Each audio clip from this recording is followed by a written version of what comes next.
O que é notícia nesta segunda-feira? Pandemia em desaceleração. Amazonas registrou 296 casos de Covid-19 neste domingo. A partir de quinta-feira será retomado o transporte fluvial no Amazonas. Renomados cientistas participarão de webconferência ambiental promovida pelo Tribunal de Contas do Estado. Prefeito se recupera bem do coronavírus, mas não tem previsão de alta. Congresso já tem maioria para derrubar veto da desoneração, diz consultoria. Brasil chega a 72 mil mortos pela Covid-19. A Organização Mundial de Saúde registra 230 mil infecções e mundo atinge novo recorde diário. Pandemia afeta severamente 9 em cada 10 trabalhadores na América Latina. Neto de Elvis Presley, de 27 anos, é encontrado morto. Flamengo vence Fluminense no primeiro jogo da final do Carioca. Menores embriagados e casal preso. Polícia acaba com festa clandestina em Itacoatiara. Final de semana com muitos registros de acidente de trânsito com uma morte. Homem é executado, idosa e criança ficam feridas durante tiroteio em bar no bairro do Alvorada. Rapaz de 20 anos é morto com tiro na cabeça durante passeio com a família em sítio na BR-174. Motoqueiros fantasmas executam homem que bebia com amigos em frente de sua casa no bairro da Compensa. O Jornal da Manhã, 71 anos no ar, começa agora. Previsão do tempo. O domingo foi de muito calor em Manaus, com temperatura real de 34 graus e sensação térmica de 37. E hoje a mesma temperatura se repete. O Clima Tempo fala que é de 67% a probabilidade de chover 5 milímetros. A umidade do ar é de 82%. Os ventos estão calmos, com 8 quilômetros hora de velocidade. É segunda-feira, 13 de julho. Dia dos Santos Henrique. Nossa Senhora da Rosa Mística, Santa Mildreda e Santa Teresa de Jesus dos Andes. Comemoramos também o Dia Mundial da Liberdade. Dia do Cantor. Dia do Engenheiro de Saneamento. Dia Mundial do Rock. E o Dia Nacional do Enfermeiro. Chegamos aos 194 dias do ano. Faltam 172 para terminar 2020. Esta é a edição 44.774 do Jornal da Manhã. Os aeroportos Eduardo Gomes e o Militar de Ponta Pelada estão abertos para pousos e decolagens. Fatos marcantes da história. 1789, tomada de Paris, iniciando a Revolução Francesa. 1917 ocorre a terceira das 6 aparições da Virgem Maria às 3 crianças de Fátima, em Portugal. 1985, realização da Live Aid, combinação de artistas lendários da música pop do rock mundial em prol dos famintos da Etiópia. 1990, instituído no Brasil o Estatuto da Criança e do Adolescente, lei número 8.069. 5h52 em Manaus. Local. Sejam bem-vindos ao Jornal da Manhã. Bom dia, Eduardo Silva. Bom dia, Paulo Guerra. Bom dia, o nosso sonoplasta Itamar Jardina, que está de folga hoje, é o Hernandes Sampaio, que está na operação de áudio nesse instante. Após 3 meses interditada por conta da pandemia do novo coronavírus, a praia da Ponta Negra teve movimentação intensa de pessoas na manhã deste domingo. Os banhistas e pedestres lotaram a praia, que foi liberada para uso pela prefeitura. Alberto Peregrini, bom dia. Muita gente voltou ontem para a Ponta Negra. A pessoa estava ávida por um banho de praia, não é, Peregrini? Tomar uma cerveja, comer aquele peixe assado e aquelas outras guloseimas próprias das manhãs de domingo na Ponta Negra, não, Peregrini? Sem dúvida nenhuma, Paulo. Muita gente ontem lotaram aí a Praia da Ponta Negra, como você colocou muito bem. Pegava os ônibus da linha 678, Paulo Guerra, que sai a partir do Terminal 5 e vai, Terminal 5 no bairro de São José, e vai até a Ponta Negra, Paulo. Ônibus completamente lotado, bem como o ônibus da linha 120 também, que é a tradicional linha da Ponta Negra. É o termômetro para a gente perceber que a praia estava completamente lotada. Muita gente, né? Pegando ônibus para ir, levando menino, levando a comida para lá.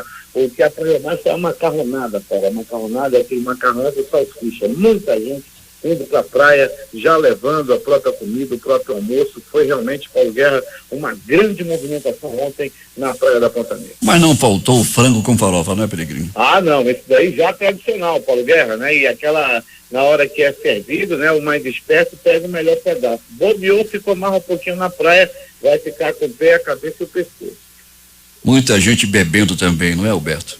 E, Paulo, a bebida preferida era o camelim, né? Que é um parente do corote, que é uma cachaça misturada com sabores, tem de hortelã, tem de genipapo, tem de murici, uma cachaça que já vem misturada. Muita procura pelo camelinho também, muita gente também tomando cerveja, Paulo. As barracas que são padronizadas na Ponta Negra também venderam bastante. Agora, o que chamou a atenção, um homem desavisado, Peregrini, vendendo garrafada, não tinha nada a ver com essa retomada da Ponta Negra. Nada a ver, Paulo Guerra, e ele não teve muito sucesso não, sabe, Paulo? Levou para lá a garrafada, algumas pessoas ainda compravam, ele tinha garrafada, inclusive, para celulite, muita mulher acreditou e comprou garrafada, e a mais vendida, a mais procurada, a mais cobiçada, a garrafa para impotência sexual.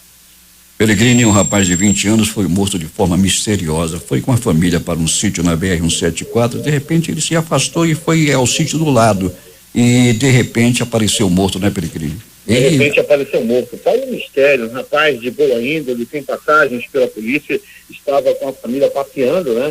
Foram até um sítio no quilômetro 21 da BR-174 e lá ele se afastou, foi dar uma olhada no outro sítio, quando de repente, Paulo, ouviram-se barulho de tiros, estampidos, eram tiros que estavam matando o Charles Henrique Lira, de 20 anos de idade. Ele foi assassinado a tiros, Paulo, lá nesse sítio, e ocupantes de um carro vermelho foi quem assassinaram aí a vítima. Não se sabe ainda nem o modelo, nem a placa do carro, mas a polícia já está investigando, a Delegacia Especializada em Homicídios e Sequestros, a perícia científica esteve no local e lá mesmo, Paulo Guerra, Rio 20, já realizaram os primeiros procedimentos de investigação. Peregrini, e tivemos um final de semana também com muitos registros de acidente de trânsito. Teve uma morte aqui em Manaus e outra lá em Manacapuru também, não é, Peregrini? Um motociclista morreu lá em Manacapuru em choque com um carro. Pois é, Paulo, né? Lá em Manacapuru a situação até que tinha melhorado, tem melhorado um bocado em relação ao trânsito depois da chegada do Coronel Cleiton por lá, as coisas melhoraram bastante em relação ao trânsito, né? Mas ontem um motoqueiro, que nós já temos a informação de forma imprudente, acabou perdendo a vida lá no município de Manacapuru. Muita moto, Paulo, você que conhece muito bem a Princesinha dos Solimões, ali no Boulevard, na principal avenida da cidade, é possível ver motos aí em alta velocidade e a grande maioria das pessoas não usam capacete. Menores embriagados, uma algazarra, mais de 100 pessoas participando de uma festa lá em Itacoatiara, uma festa clandestina. Um casal que promovia a festança acabou preso por resistir. Peregrini foi desafiar a polícia e acabou na cadeia. E lá tá o Coronel Carliomar, lá não tem moleza não. Aí o cara foi dizer pro coronel, Paulo, olha, coronel, você não devia fazer isso é aniversário. Aí estava lá, cerveja R$5, churrasquinho 10, cachaça 5 e outras coisas que estavam rolando por lá. Aí o cara foi dizer pro coronel, e o ingresso era 10. E lá teve a coragem de dizer que era uma festa de aniversário, Paulo. Peregrini, uma criança foi baleada juntamente com uma idosa e um homem foi executado durante um tiroteio que aconteceu em um bar no bairro da Alvorada. Paulo, e hoje deixou ainda outras 2 pessoas feridas que continuam internadas no pronto-socorro em estado grave. Foi muita bala, Paulo. As pessoas estavam nesse bar quando de repente apareceu o ocupante de um carro e dispararam, né, vários tiros aí, e uma criança, como você colocou bem, de 13 anos foi atingida, uma senhora de 66 também, e um outro foi assassinado. A polícia acredita, inclusive, Paulo, que esse tiroteio pode ter acontecido devido a confronto aí entre facções criminosas. Peregrini vai voltar daqui a pouco e vai contar tudo o que aconteceu nesse final de semana em Manaus e as mais recentes notícias da noite desse início de manhã. Bom trabalho para nós, Peregrini. Bom trabalho, Paulo Guerra, uma boa semana a todos nós, uma semana abençoada a todos nós, e nós estamos aí nas ruas da cidade, prontos aí para qualquer intervenção. Pesquisa feita pela SEDUC revela que 82% dos pais são a favor do retorno às aulas, mas também com parte das atividades online.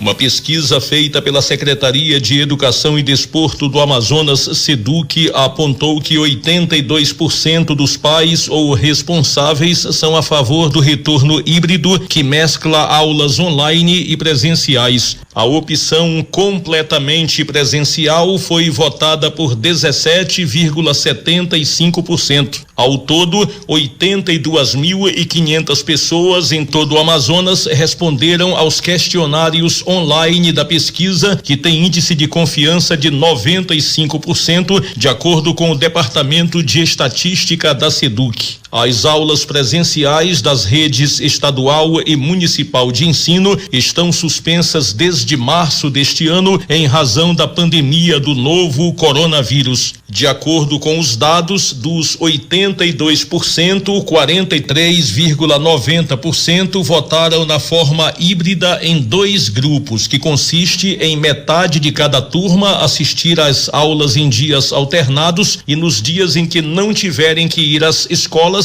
assistir aos conteúdos do aula em casa, e outros 38,35% votaram na forma híbrida. Com os dados, a SEDUC disse que o objetivo da pesquisa foi entender os anseios da comunidade escolar para que o plano de retorno às atividades presenciais fosse conduzido com as percepções de todos que compõem a educação, além de atender aos protocolos estabelecidos pelas autoridades e técnicos da área de saúde. Com relação aos docentes, o regime híbrido foi validado por 97% dos pedagogos. A opção em 2 grupos foi a mais votada na capital e também no interior, com 58,85% e 62,84%, respectivamente. A opção de retorno com turmas intercaladas e com aulas presenciais e não presenciais foi votada por 55,12% dos professores de Manaus e 57,96% dos docentes do interior do estado. O índice de aprovação de 97% para o retorno às aulas com o modelo híbrido também foi obtido com os professores e gestores. Prevaleceu a divisão de 2 grupos para 55,14% dos professores de Manaus e 57,96% do interior. No caso dos gestores, 58,80% da capital preferem o modelo híbrido em 2 grupos e 62,79% do interior também. Entre as medidas necessárias para o retorno seguro das aulas presenciais, a comunidade escolar assinalou todas as alternativas como importantes. São elas: distanciamento, escalonamento para horários de intervalos e saídas, uso de máscaras pelos profissionais e estudantes, medição de temperatura diária na entrada das escolas, disponibilização de mais pias e totens de álcool em gel, redução da quantidade de alunos nas salas de aula e apoio psicológico aos estudantes. 6h05 em Manaus. Internado com Covid-19 no Hospital Sírio-Libanês em São Paulo, o prefeito de Manaus, Arthur Vigílio Neto, do PSDB, segue sem previsão de alta, mas apresenta quadro estável, segundo o boletim médico divulgado pela prefeitura neste domingo. Moradores do interior do estado elogiaram o Ministério Público Federal, que pediu à Justiça Federal a aplicação de multa de R$10 mil ao Banco Bradesco e à Caixa Econômica Federal pela falta de dinheiro vivo para saques no interior do Amazonas. A indisponibilidade de numerário foi relatada em agência do Banco Bradesco em Tabatinga e em lotérica em São Gabriel da Cachoeira. A situação nos 2 municípios descumpre decisão já proferida pela Justiça Federal no Amazonas. 6h06 em Manaus. Vamos a Manacapuru, onde está o repórter José Alberto Zegdeg. Muito bem, Paulo Guerra. Manacapuru ganha mais uma estrutura para a prática do esporte. O prefeito Beto D'Angelo entregou na tarde de ontem o campo de futebol Gedaias Alves do Nascimento, popularmente conhecido como Bigode. O complexo esportivo também conta com uma pista de caminhada e uma área para a realização de treinamento funcional. O evento contou com uma programação esportiva e homenagens realizadas às famílias do senhor Gedaias Nascimento e Sebastião Cabral, ambos grandes esportistas de Manacapuru e figuras importantes do futebol amador do município. Beto D'Angelo falou de mais uma obra recuperada em sua administração. Sim, a gente fica muito feliz em poder homenagear, não tão somente o Bigode, mas também reconhecer o valor que o Cabral tinha para o esporte manacapurense. E aqui a gente fez essa junção, trouxemos as duas famílias para homenagear esses dois grandes guerreiros, esses dois grandes lutadores que incentivaram e motivaram muitos jovens à prática de esporte. E essa área que antes ainda estava desassistida pelo poder público, chegamos aqui, revitalizamos, colocamos um novo gramado, alambrado, pista de caminhada, área para funcional, as famílias manacapurenses frequentando lugares antes desprezados pelo poder público e hoje humanizado, e com isso a gente ganha mais um espaço para a prática de esporte, para a prática de caminhada e para a saúde da população manacapurense. Gerson Batalha, filho de Gedaias Nascimento, o homenageado, aproveitou para fazer seus agradecimentos. Primeiramente eu quero agradecer a Deus pela essa rica oportunidade, que ele está nos propondo. Agradecer também aqui na terra ao nosso prefeito Beto e ao vereador Sassá, que se uniram para esse projeto aqui, e os vereadores que apoiaram também votaram nesse projeto. E eu agradeço a todos, em especial o prefeito Beto, porque ele está dando muito apoio ao desporto, esse desporto que traz assim a alegria para nós que gosta de esporte, e também o homenageado, que é justamente o meu pai, grato porque não é em vão esse nome que eles colocaram, o Gedaí Alves do Nascimento, que é o nome do Parque do Ingá agora, é o popular Bigode. A maioria dos manacapurenses conhece, então ele tem muito a ver dentro do esporte. E esse Parque do Ingá aqui, que virou Gedaí Alves do Nascimento, vai servir para a população. E nós somos muito gratos a Deus pela essa linda homenagem. Localizado no bairro de Aparecida, este é mais um novo espaço construído pela Prefeitura de Manacapuru para a prática do esporte e lazer. De Manacapuru, Zeg Deg para o Jornal da Manhã. 6h09 em Manaus. As ações de defesa vegetal do governo do Amazonas foram reforçadas com a integração dos engenheiros agrônomos aprovados no concurso público da Agência de Defesa Agropecuária e Florestal do Amazonas. Os municípios de Parintins, Boca do Acre, Humaitá, Apuí, Rio Preto da Eva e Presidente Figueiredo passam a contar com engenheiros agrônomos que vão atuar como fiscais agropecuários fixos no interior a partir deste mês. São 8 novos fiscais que vão cuidar da defesa vegetal, tanto no cadastro ou fiscalização de agrotóxicos, quanto no serviço de vigilância fitossanitária. O Estatuto da Criança e do Adolescente completa nesta segunda-feira 30 anos de criação. Um marco na forma de pensar a proteção integral desse público, colocando-o como sujeito de direitos e envolvendo os diversos atores responsáveis por seu desenvolvimento: família, sociedade e Estado. Para chamar a atenção para esse processo, a Prefeitura de Manaus lança uma campanha em diversas mídias para evidenciar a importância de se combater toda forma de discriminação, exploração e violência contra a criança e ao adolescente. O turismo do Amazonas foi o que mais sofreu com a necessidade de isolamento social gerada pela pandemia. No setor hoteleiro do Amazonas, a queda foi de 80% no número de hóspedes, diz representante do setor. A falta de investimentos na hotelaria e a dependência do setor de aviação fazem com que o futuro do setor seja incerto e que precise de novas estratégias para conseguir recuperar os clientes, que em sua maioria são turistas. Para Roberto Bulbon, presidente da Associação Brasileira da Indústria de Hotéis do Amazonas, a hotelaria depende do acesso. Além da insegurança em viajar, os hóspedes também ficam limitados pela redução da malha aérea. A Secretaria de Saúde distribuiu de 2019 até o primeiro semestre deste ano mais de 113 mil bolsas para pacientes ostomizados no Centro Especializado de Reabilitação 3 da Policlínica Codajás. De acordo com a coordenadora do Serra 3, a fisioterapeuta Adriana Azevedo, somente neste ano foram entregues quase 39 mil bolsas para os 1.331 pacientes cadastrados que residem tanto em Manaus quanto nos municípios do interior do estado. A Junta Comercial do Estado é a 7ª mais rápida do Brasil na abertura de empresas com o tempo de 1 dia e 21 horas, segundo dados do Departamento Nacional de Registro Empresarial e Integração, que compõe o Ministério da Economia, divulgados no último dia 10. De acordo com o relatório quadrimestral referente ao período de janeiro a abril de 2020, a Jusceia ocupava a 12ª colocação no ranking. O relatório, no entanto, não leva em consideração as constituições de empresas realizadas pelo registro automático. O Amazonas confirmou novos 296 casos de Covid-19 neste domingo, de acordo com a Fundação de Vigilância em Saúde do Amazonas. Com a atualização, o número de infectados registrados no estado chega ao total de 83.526. A atualização também traz os números novos de mortes confirmadas neste domingo. No total foram novos 16 óbitos confirmados, 5 deles ocorridos nas últimas 24 horas e 11 que tiveram confirmação diagnóstica até ontem,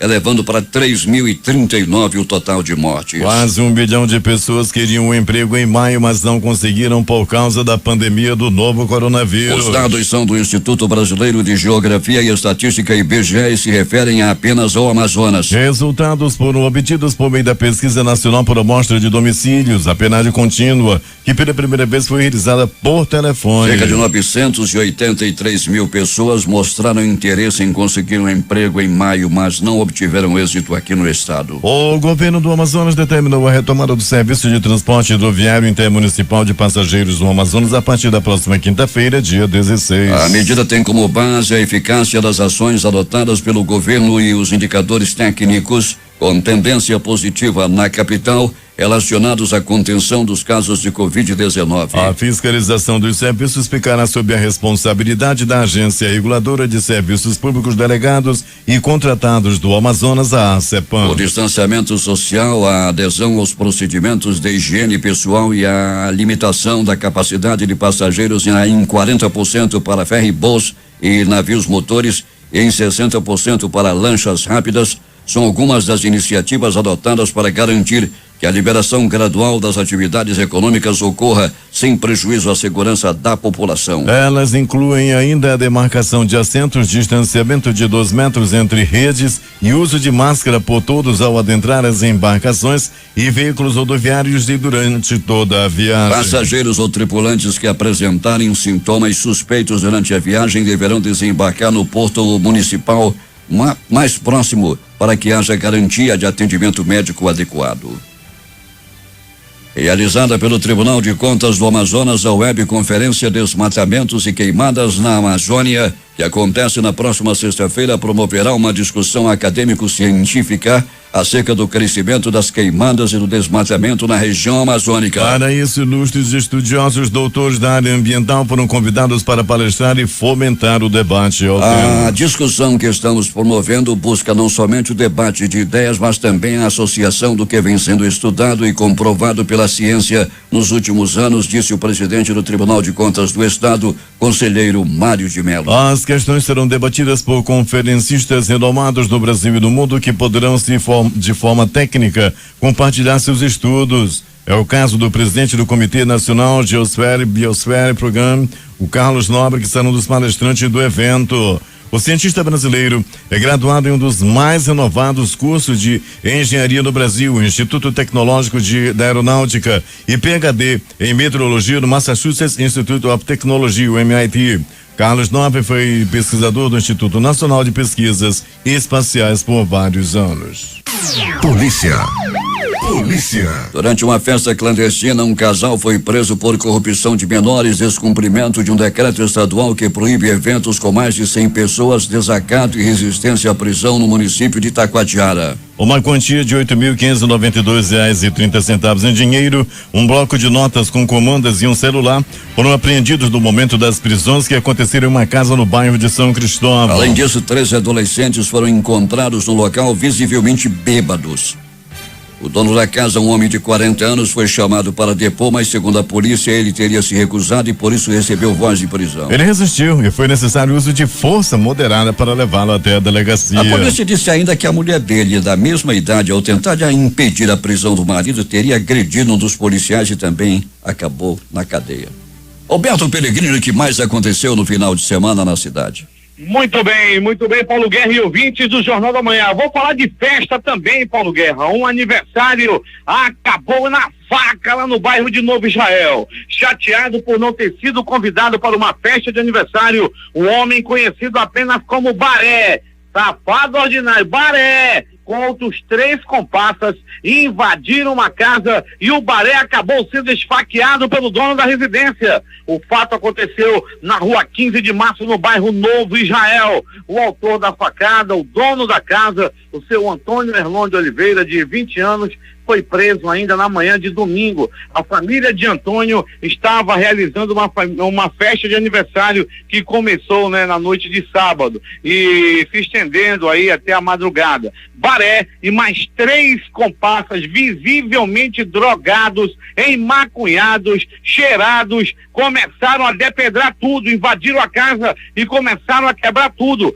Os homens teriam ficado com raiva por não terem sido convidados para a festa de aniversário. Na ocasião, o Antônio, para defender a casa, para defender a festa que era realizada dentro da casa dele, pegou uma faca e enfiou na barriga do Baré. Olha a faca, Baré! Olha a faca, Baré! Os comparsas do Baré também tentaram agredir Antônio antes da chegada da polícia.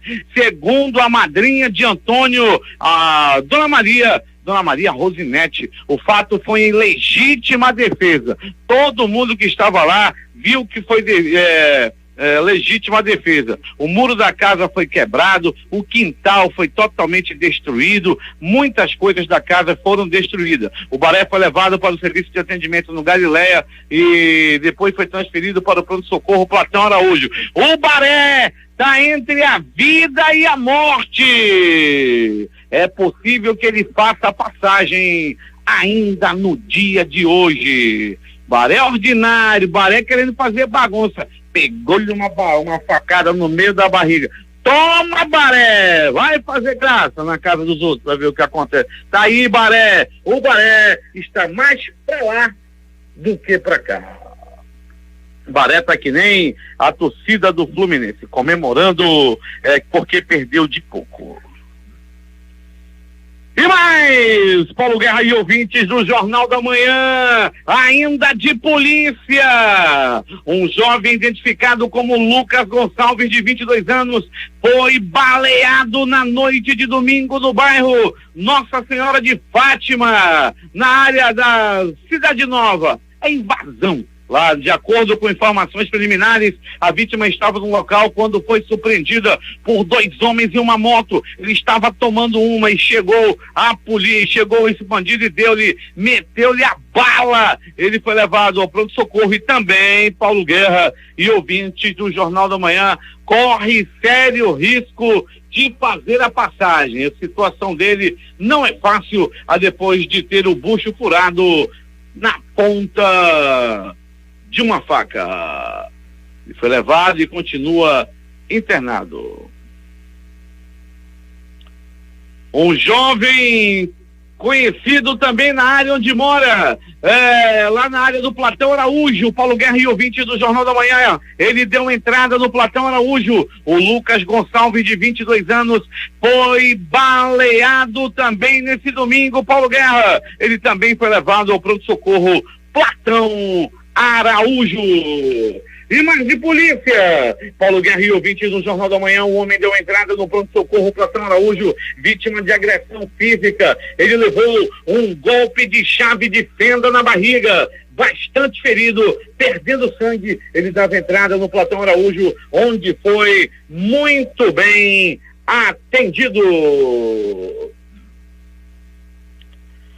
Uma briga de casal por pouco não acaba em morte. Segundo as primeiras informações, Paulo Guerra e ouvinte do Jornal da Manhã, um homem e outro homem, trata-se de um casal moderno, estavam brigando, Paulo Guerra, um estava com ciúme do outro, os dois começaram uma discussão, essa discussão foi se acalorando e um dos homens atacou seu amado com um pedaço de pau na cabeça. Tu não olha mais pra ele, vê se tu para de olhar para outro homem, tu não te conforma comigo não, só porque ele tem o olho verde. Homem que tem o olho verde é um perigo, ele é disputado até mesmo por outros homens. E esse não foi diferente, 2 homens estavam brigando pelo par de olhos verdes. A situação, a briga por pouco não acaba em tragédia. É como diria Valdir Soriano, a pior coisa do mundo é amar sendo enganado. Deus me livre e guarde numa situação dessa. Pronto, socorro, João Lúcio! O gigante da zona leste da cidade. Paulo Guerra e ouvintes do Jornal da Manhã, mais uma pessoa deu entrada vítima de agressão física. A baitolagem está prevalecendo na zona leste da cidade. Outra situação, outro homem foi agredido por outro homem, motivo ciúme. Mais um casal moderno se desentendeu nesse final de semana e foi uma briga de bar no bairro Zumbi dos Palmares. Um acabou dando uma cadeirada no outro, que deu entrada no pronto-socorro João Lúcio. O engraçado foi que o homem que deu a cadeirada foi o mesmo que levou seu amado ao pronto-socorro João Lúcio. Completamente arrependido, ele chorava, ele gritava, ele se declarava e foi perdoado por seu amor, o outro rapaz.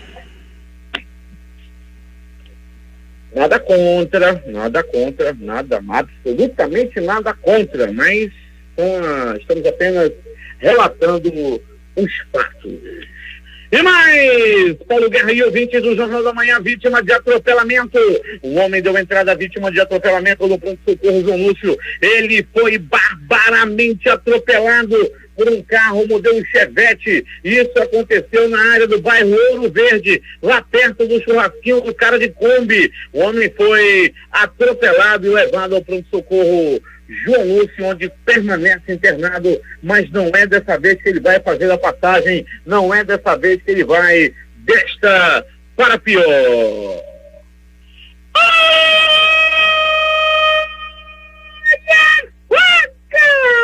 Olha a faca, olha a faca, olha a faca, olha a morte! Um homem levou uma violenta estocada na barriga, uma facada no bucho. Ele ficou com as vísceras expostas e deu entrada no pronto-socorro João Lúcio entre a vida e a morte. Rapidamente, os anjos da vida cuidaram de salvar a vida dele. Os médicos, os enfermeiros, os técnicos de enfermagem, a equipe do doutor Romano fizeram um grande trabalho e salvaram a vida desse homem que já estava mais para lá do que para cá. O autor da facada até o presente momento não foi identificado.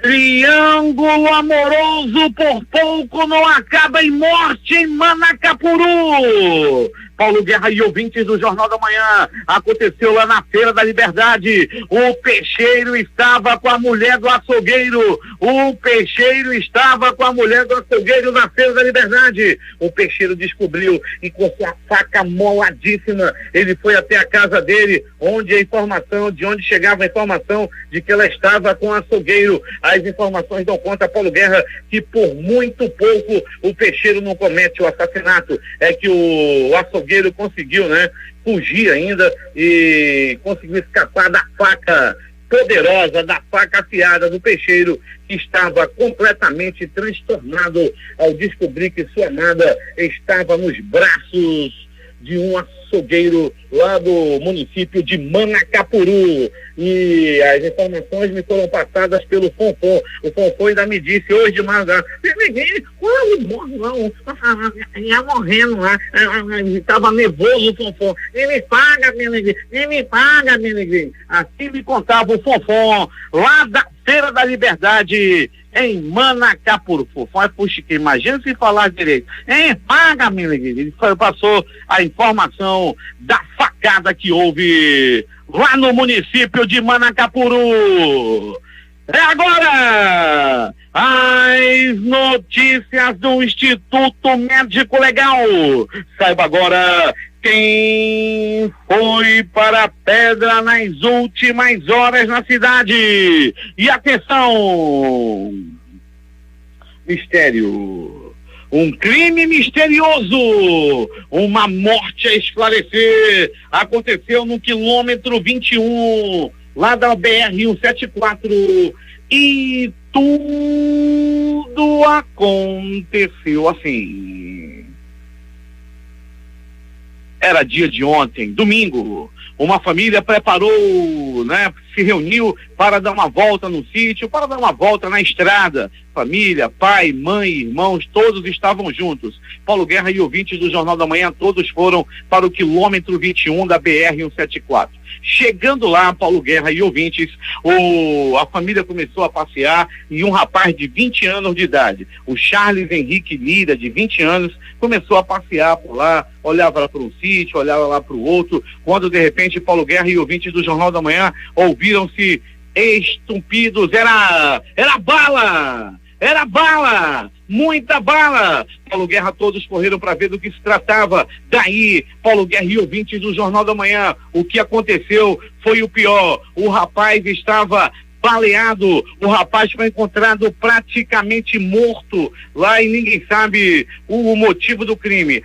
Testemunhas afirmaram que foram ocupantes de um carro vermelho de placa e modelo ainda não identificado. O homem que estava dentro desse carro disparou contra o rapaz. O tiro pegou no rapaz e ele foi levado rapidamente a uma unidade de saúde. De lá tudo foi feito para salvar a vida desse homem, mas infelizmente o rapaz acabou morrendo logo após da entrada no pronto-socorro. Foi muita bala, Paulo Guerra e ouvintes do Jornal da Manhã, e a polícia já está trabalhando no caso, Departamento de Perícia Técnica Científica, a Delegacia Especializada de Homicídios e Sequestros, uma equipe do Dr. Paulo Martins esteve no local e com certeza Paulo Guerra deverá elucidar esse crime misterioso ocorrido na BR-174 à altura do quilômetro 21.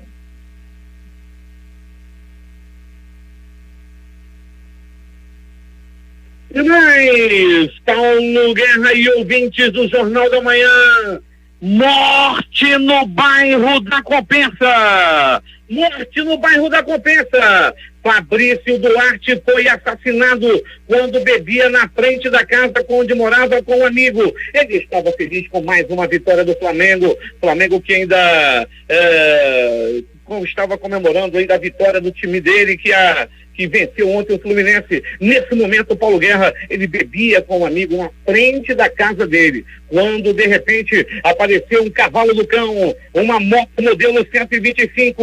Nesse cavalo do cão estava o assassino, armado com revólver. Ele chegou perto da vítima, ele pulou da garupa da moto, chegou perto da vítima e disparou. 1, 2, 3 balaços no corpo da vítima, que não resistiu aos ferimentos.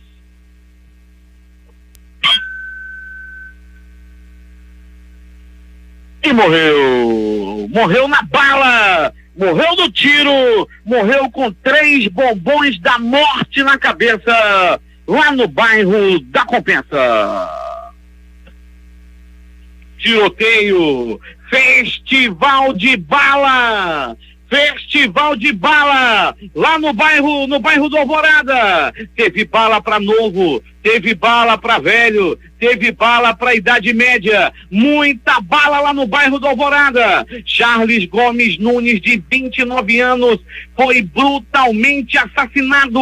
Um adolescente de 13 anos levou vários tiros pelo corpo, está internado em estado grave. Uma senhora de 62 anos também ficou gravemente ferida após ser baleada. Tudo aconteceu em um bar na rua Marechal Rondon, no bairro do Alvorada. Isso era noite de sábado para domingo. Populares contaram que os homens chegaram armados em uma motocicleta e começaram a atirar. O Charles foi atingido com 1, 2, 3, 6 balaços pelo corpo. Um deles acertou o coração da vítima, fazendo com que ele morresse na hora. O menino de 13 anos foi baleado 2 vezes, uma na barriga, outra na perna direita, e a idosa levou um tiro no peito e do lado esquerdo e outro no pé. Paulo Guerra, os dois, tanto a senhora quanto o garoto de 13 anos, permanecem internado em estado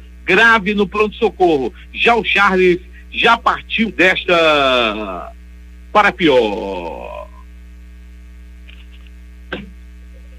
O Instituto Médico Legal realizou nas últimas 24 horas 52 exames de corpo de delito.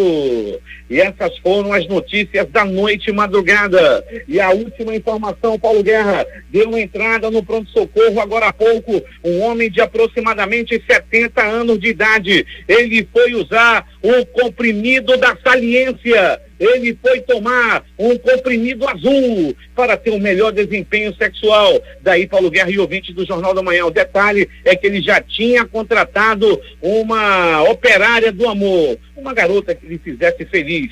Isso aconteceu em um motel da Avenida Itaúba. Daí, Paulo Guerra, ele tomou o comprimido e começou a passar mal. Foi levado rapidamente ao pronto-socorro. Só de cueca, ele chegou com o braço esticado, com a boca aberta, quase passando dessa pra pior. Não sei se vai escapar não, o negócio tá feio. Foi levado ao pronto-socorro e nesse momento está sendo atendido mais uma vítima de quem toma medicamento sem prescrição médica.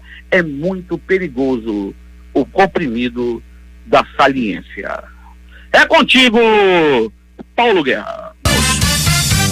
Últimas notícias. A semana nos mercados começa com investidores divididos entre sinais de retomada da economia mundial e aumento de casos de novo coronavírus no planeta, especialmente nos Estados Unidos. Diante de indícios de reação econômica, há expectativa de ampliação na produção mundial de petróleo pela Organização dos Países Exportadores de Petróleo e aliados OPEP+, que deve se unir virtualmente na quarta-feira. As bolsas asiáticas fecharam em alta nesta segunda-feira, retomando o otimismo recente com a recuperação da economia global e a espera da nova temporada de balanços nos Estados Unidos, apesar de preocupações com o avanço do coronavírus. Na China continental, o índice Xangai Composto subiu 1,77%. Em outras partes da Ásia, o japonês Nikkei avançou 2,22% em Tóquio. O Hang Seng teve ganho modesto de 0,17% em Hong Kong. Na Oceania, a bolsa australiana seguiu a Ásia e o índice Standard & Poor's ASX 200 avançou 0,98% em Sydney. A Caixa Econômica deposita nesta segunda-feira até R$1.045 do FGTS emergencial para os nascidos em março. Os depósitos vão até 21 de setembro, seguindo o mês de nascimento dos trabalhadores. Os valores são depositados em poupanças digitais abertas pela Caixa, em que o trabalhador poderá apenas fazer pagamentos de boletos e compras online, por exemplo. A Caixa também libera nesta segunda-feira o saque da primeira parcela do auxílio emergencial de R$600 para mais um grupo de beneficiários. Poderão retirar o dinheiro agora os nascidos entre julho e setembro do terceiro lote de aprovados que não estão inscritos no Bolsa Família. A Aquadvice aponta 377 deputados e 39 senadores favoráveis à derrubada do veto do presidente Jair Bolsonaro, que barrou a desoneração da folha de salários até o fim de 2021, um placar bem próximo dos votos necessários, 257 deputados e 41 senadores. Empresários também têm se mobilizado em defesa da prorrogação da medida que atende 17 setores da economia e vale até o final de 2020.